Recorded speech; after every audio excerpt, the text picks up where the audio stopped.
confines de una colina ha despertado un monstruo feroz. Arden hormonas libidinosas y lenguas ígneas en su interior. Como un incendio sin control, se aproxima desde el empíreo. Logrará traer nueva vida en los confines de la colina.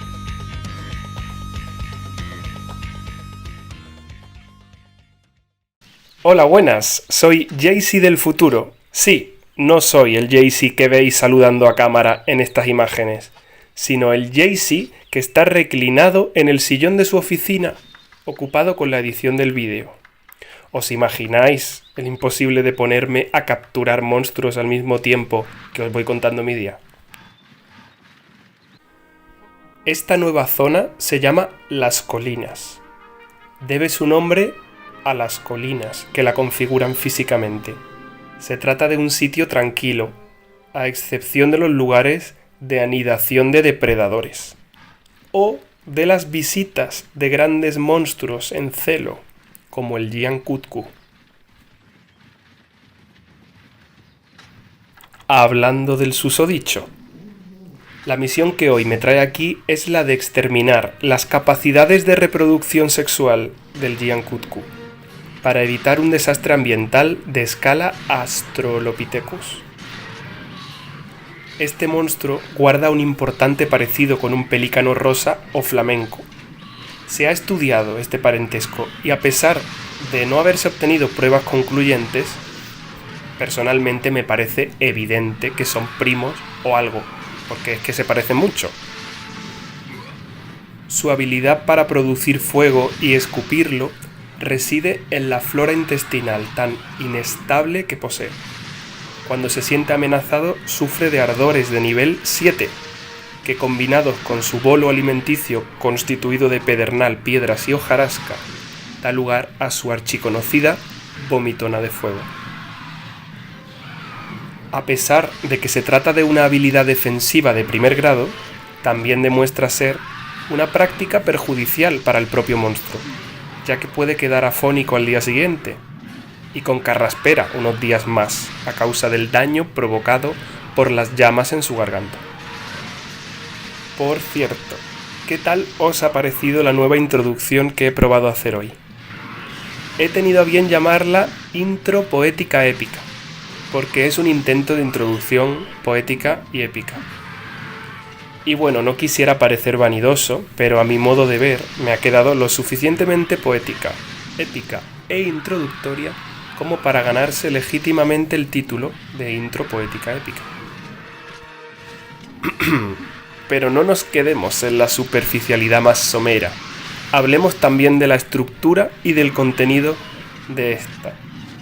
Más bien, hablemos en exclusiva del contenido, porque la forma en que le otorgué estructura me es confusa, pues la verdad sea dicha, no son de mi apropio las virtudes de la escritura, menos aún de la estructuración de la misma. Pero, muy distinto ocurre con el contenido. Las cosas que mediante símbolos alfabéticos trato de expresar, sí las conozco mejor, porque al sentirlas dentro de mí, las atiendo a buen recaudo y con el tiempo he desarrollado cierta maestría en simplemente atenderlas y hacer por expresarlas, ya sea estructuradas o en desorden. Pero mucho me temo que este comentario habrá de esperar a otra ocasión que quizás nunca vislumbremos porque el tiempo no espera y el Giancutcu no se hizo de rogar más tiempo. Ahí me veis, quemado vivo.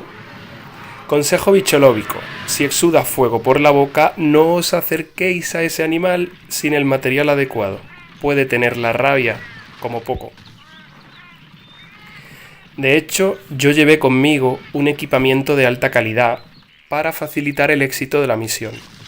Una escopeta de dardos tranquilizantes con potencia mejorada y una armadura de élite cuya única pega es que no se vendía completa, y tuve que pedirla por partes, por lo que aún estoy esperando a que me lleguen unos guantes y el casco. Lo que sí me ha llegado es esta herramienta trampa de uso fácil, tan fácil como colocarla en el suelo apartando piedrecillas para que no estorben y luego esperar tras de ella. Esta es solo una de las muchas artimañas que un capturador bicholobo en ciernes y de élite como yo guarda bajo la manga para enfrentar desafíos monstruosos de la talla del Jian Kutku. A estas alturas, e incapaz de superarme en el combate cuerpo a cuerpo, a la criatura solo le quedaba hacer una cosa: tener rabietas, evidentemente ineficaces debido a mi maestría gimnástica, de forma y manera que lo único que a lo sumo pudo lograr nuestro amigo fue quedar en ridículo.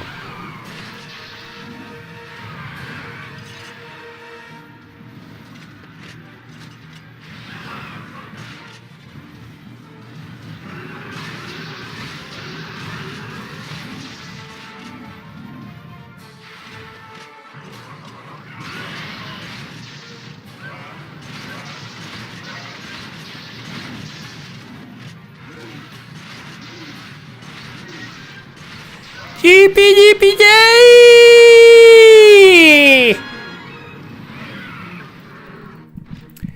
Una victoria más para la paz mundial. Me aseguré de que su maquinaria cardíaca se mantuviera a pleno rendimiento. Y en efecto, lo que oís es una buena señal. O eso creo. Hasta aquí el capítulo de hoy. ¿Quién sabe qué sorpresas e infortunios nos deparará el siguiente? Un saludo a las 3 personas que se suscribieron recientemente a mi canal y especiales agradecimientos a nuestro financiador de hoy, Peluquería Cabecegato. Cuídense y hasta la próxima.